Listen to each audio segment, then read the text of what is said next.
Salam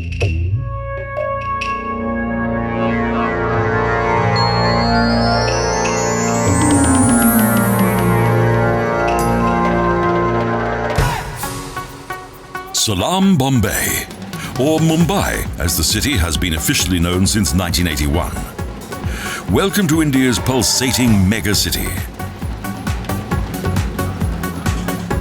A metropolis of contrasts with glitter and gloom, violence and religious faith, living side by side. An accurate reflection of the true India.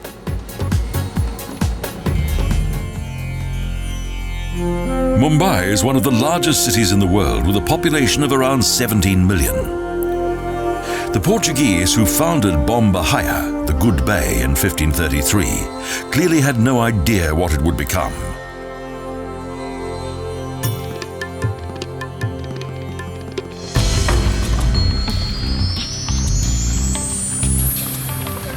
The fishing harbour is a reminder of the city's history.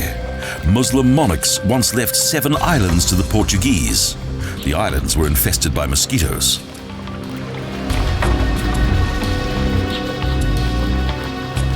Charles II of England obtained these islands in 1661 as part of the royal dowry when he married Katharina of Braganza. So they became a possession of the British Crown.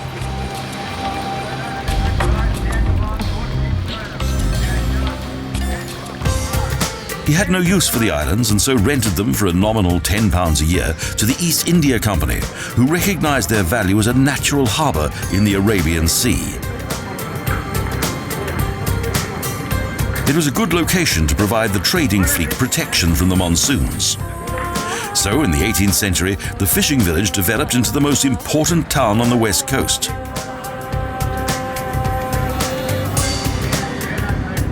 In 1858, the East India Company returned the island city to the British Crown.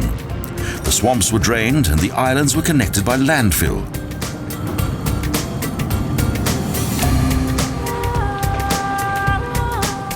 Bombay was constructed on a headland that extends for 22 kilometres into the Arabian Sea.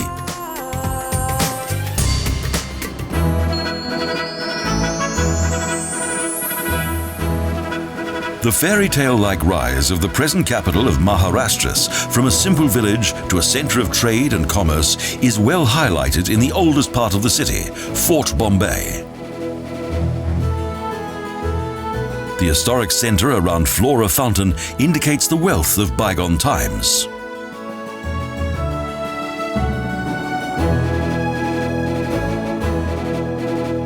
The David Sassoon Library and the Army and Navy Building. These splendid buildings have survived the centuries and continue to impress with their fine architecture.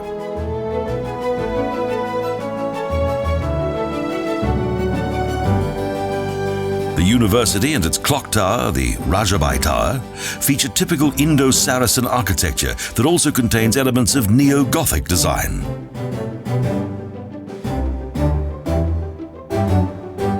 Visitors to the city may expect to see an old fortress, but would be disappointed. Neither of the Portuguese nor the British fortifications have survived.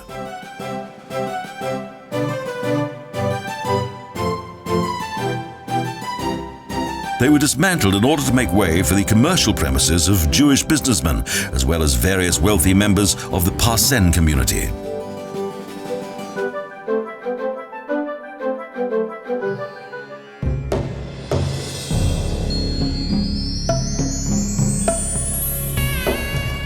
In 1853, Bombay had its first railroad, and the Indian rail network was soon extended. The Victoria Terminus was built, one of the most impressive train stations in the world. The lavishly decorated bronze sandstone building dates back to 1888 and is the most beautiful Victorian Gothic building in India, built during the high season of British colonial rule.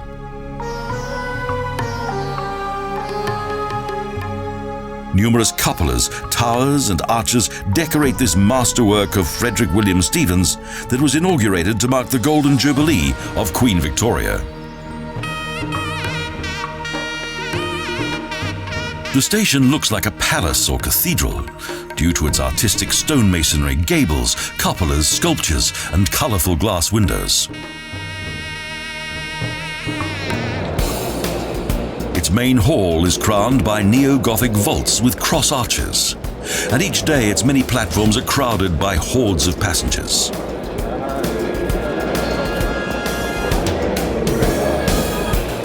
More than 1,000 trains and over 2 million short and long-distance travellers, India's crowded trains are known all over the world.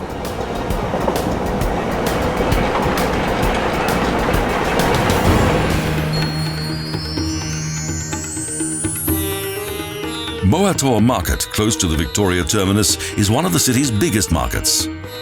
Outside, there's much hustle and bustle as deliveries come and go.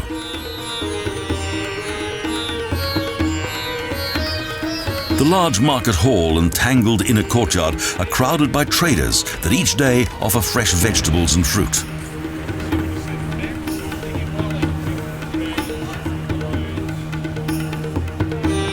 Various animals are also sold here, from wild birds to pets and animals for sacrifice. The market has a long tradition.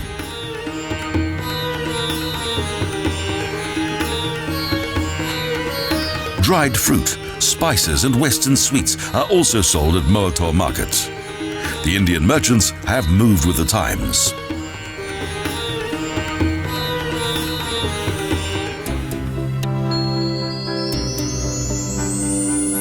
In shady Labanam Alley, there are pretty 3-story high buildings with wooden balconies, which Mahatma Gandhi once occupied while in the city.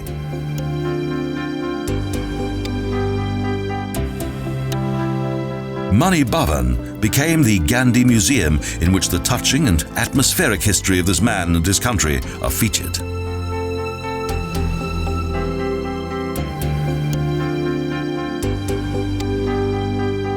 In 1915, Mahatma Gandhi returned here from South Africa and became leader of the Congress Party. He united both the moderates and extremists of the independence movement against English rule. Riots and civil hostilities followed that often ended in trials and imprisonment. Indeed, Gandhi was imprisoned on several occasions.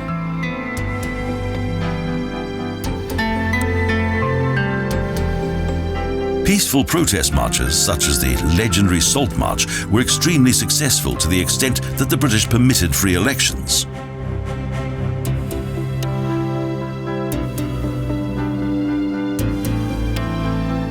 However, on the 30th of January 1948, the father of the nation was shot dead by a Hindu fanatic, and the whole world grieved for Bapu.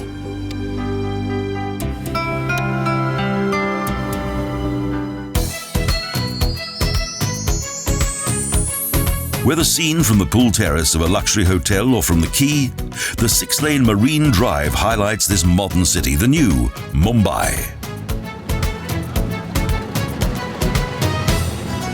This Manhattan of India has gained a new skyline with its impressive skyscrapers. The city has grown into a mega metropolis on the Arabian Sea.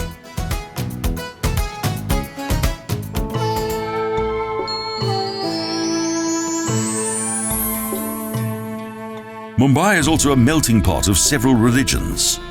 But with regard to the origin of Buddhism, few think of India, as it's more famous for the Hindu religion.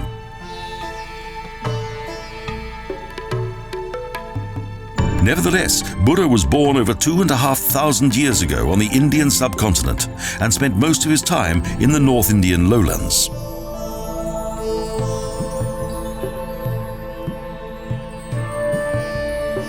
For nearly a century, the doctrine that was named after him was the country's state religion, although today less than 1% of its inhabitants are Buddhist.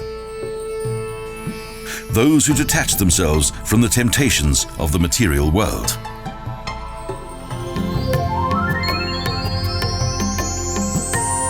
The Dhobi Ghats, or Banks of the Washers, is the name of the biggest laundrette in the world. Here in the open air, hundreds of dhobis do much of the city's laundry.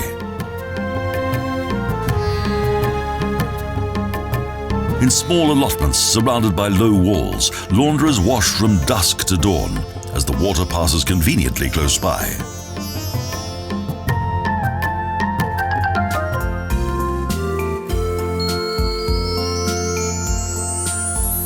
On the Malabar Hills live the rich and famous of Mumbai.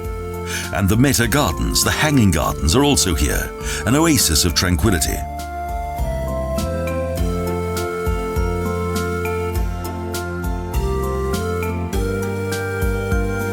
Blossoming plants and neat green spaces amid this vibrant city.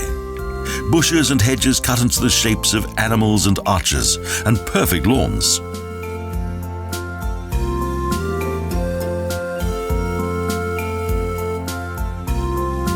Below the ground are various water reservoirs, and hidden beyond the trees are the Towers of Silence.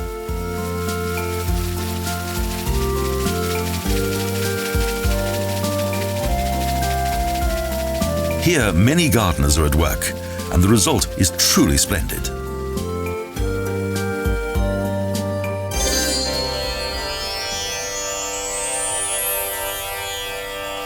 On Malabar Hill, between the villas of numerous film stars and luxury apartments, is the fascinating Adishwaji Jain temple.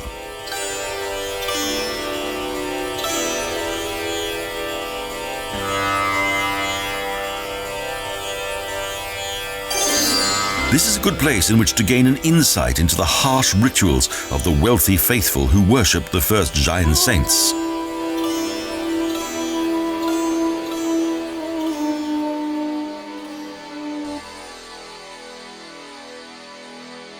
At the same time and in the same area where Buddha once preached, Mahavira, the great hero, preached the most radical of all purist doctrines.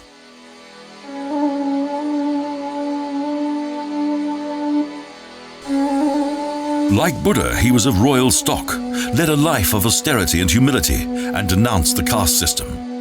Jinas are objects of worship.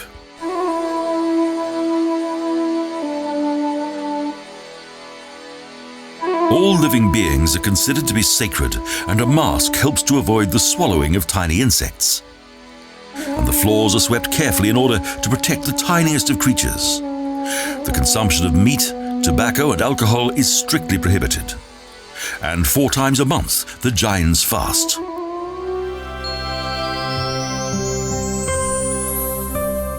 Directly opposite Meta Gardens is Kamala Nehru Park that was originally designed for children, but today is a place of relaxation for one and all.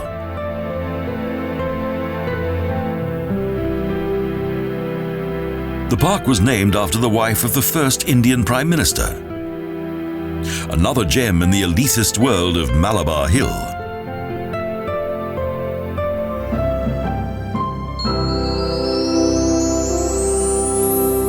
Back in the city centre, we visit the Prince of Wales Museum, an elegant building of Indo-Saracen design encircled by a small park.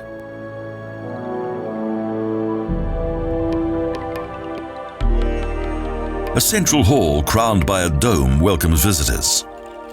There are 3 spacious exhibition areas that were inaugurated in 1923. The generous donations of numerous private collectors made this world-famous museum possible.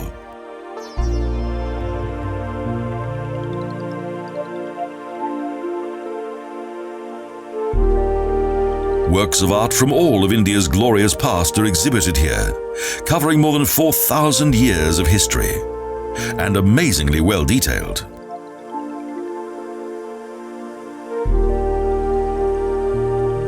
Jewellery and weaponry are exhibited on the top floor.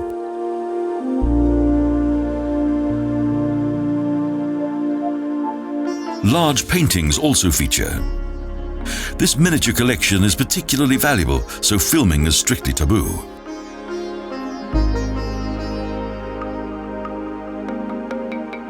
There are also stuffed animals and prehistoric stone tablets.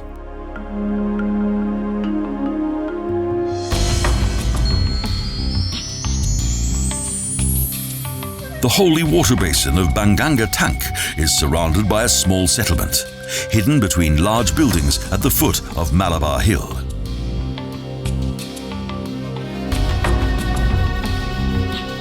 Here the Hindu religion is practiced, and throughout the day holy men undertake sacrifice ceremonies for the faithful on the steps of the pool.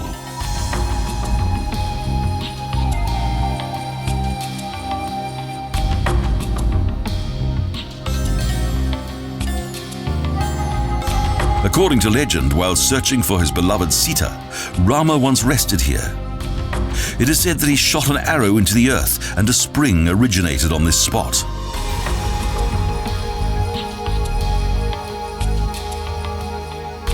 There are also several temples and guest houses for Hindu pilgrims. From birth until death, their lives are strongly influenced by their religious faith. In Hinduism, there are countless thousands of gods, yet the religion has no known founder, whether it be a prophet or a holy book.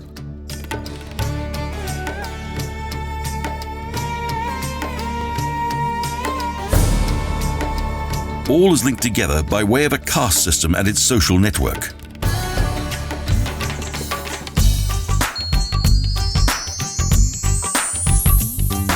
At the northern end of Marine Drive and within the protected semicircle of Black Bay is a sandy area and promenade, Chowpatty Beach, full of atmosphere.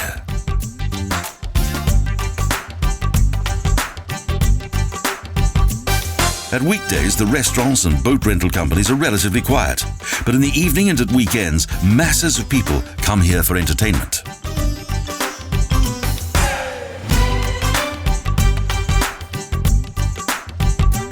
Bathing is not advisable as both beach and water are very dirty. In the evening, Chowpatty Beach becomes a lively location in front of the bright skyline of the city.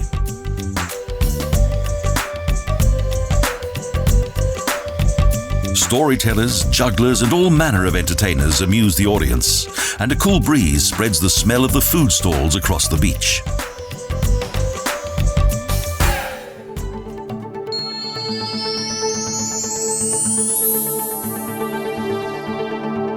At low tide, the faithful go to the Haji Ali Moshi across the long dam.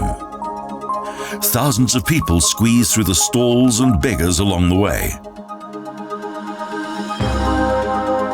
At high tide, the dam overflows and the shining white mosque stands unreachable amid the surf.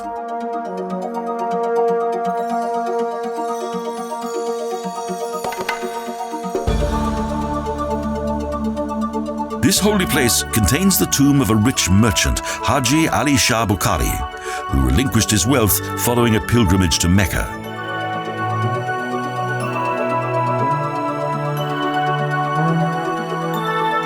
His tomb dates back to the 19th century, but the mosque and minaret were built in the 1940s.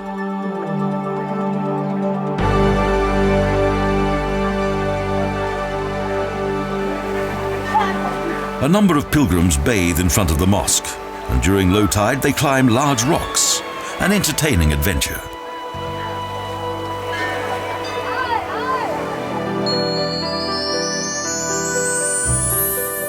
The noble Victoria and Albert Museum is situated next to the entrance of Victoria Gardens, protected on the right by a stone elephant of Elephanta Island.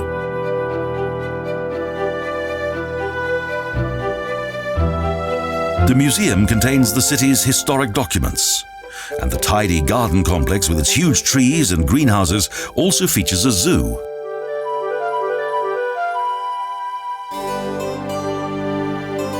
Elephants, monkeys, tigers, leopards, zebras, and various other animals have found a home here beneath the trees and flower beds.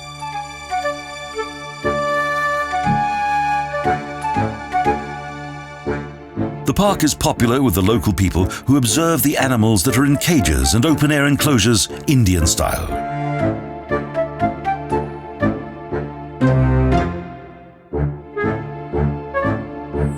Wide and shady pathways lead through the neat garden complex. Artistic statues mark the junctions and small ponds punctuate the green spaces.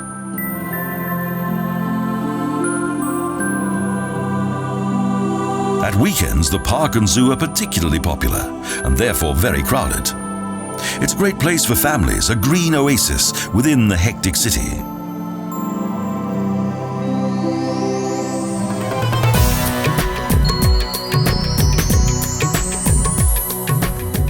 The legendary Hotel Taj Mahal Palace, with its striking facade and red cupolas, had a spectacular origin.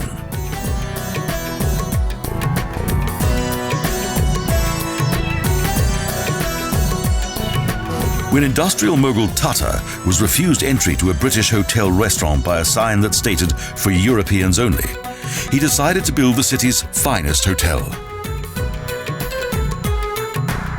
This is now one of the most famous hotels in the world. Its suites are regularly refurbished and renewed in order to satisfy the requirements of the rich and the famous.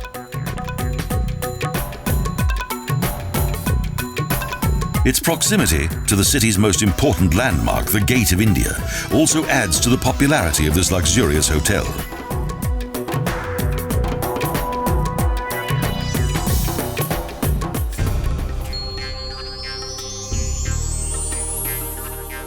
From the Gate of India, an ornate triumphal arch of honey-coloured basalt stone, ferry boats travel to Elephanta Island, a marvellous place, tropical and green. A tiny, slow train transports visitors from the harbour across a dam.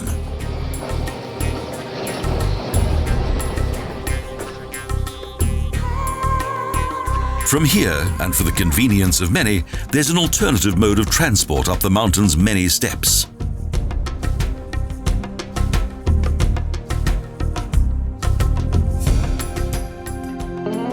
These caves are Hindu sanctuaries that date back to around the 7th century AD and represent the Brahmin Renaissance.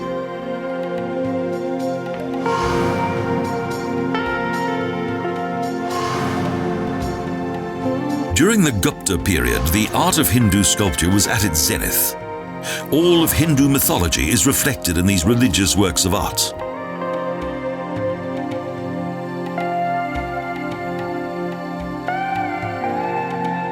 The main temple is supported by huge pillars and is decorated up to a height of 8 meters with Shiva ornaments and frescoes.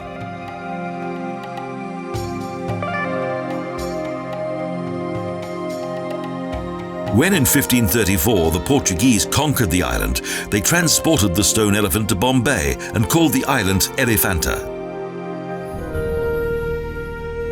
The island's second largest temple has an entrance hall, yet it's much smaller and, due to its location, less gloomy than the main temple's huge complex.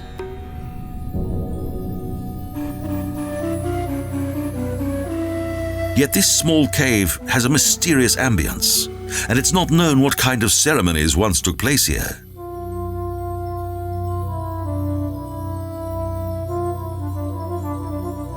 Close by, there's a third cave, although most of it's collapsed. Gangs of young monkeys like the area in front of the caves. Here it's not so busy, and so they're often spoiled by visitors. The small train takes us back to the jetty, and the ferry boat returns to Mumbai. We again crossed the peninsula from south to north. The chaotic traffic and deafening noise of the car horns are part of everyday life here.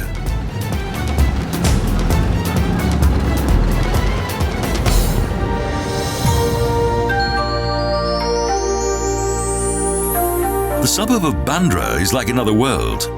Tuk-tuk motor rickshaws crowd the narrow lanes, and sacred cars interfere with the traffic flow.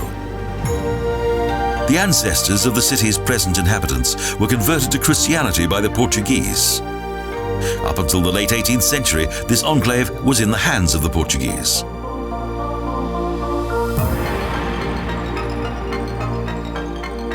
Situated on Bandra's highest hill, Mount St. Mary Basilica is popular with members of numerous religions.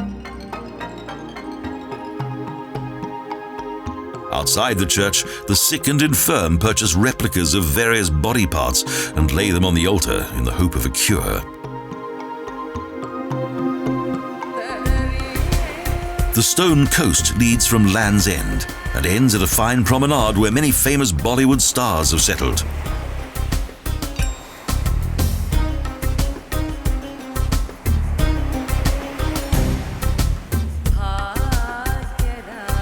Fort Bandra continues to stand guard over this place, but the metropolis is expanding constantly, and each day hundreds of new inhabitants from the hinterland penetrate this city of gold, a steaming cauldron that threatens to explode at any moment.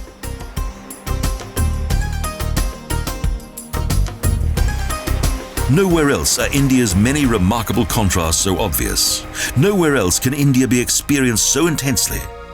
Mumbai, mega metropolis and unique gateway to India.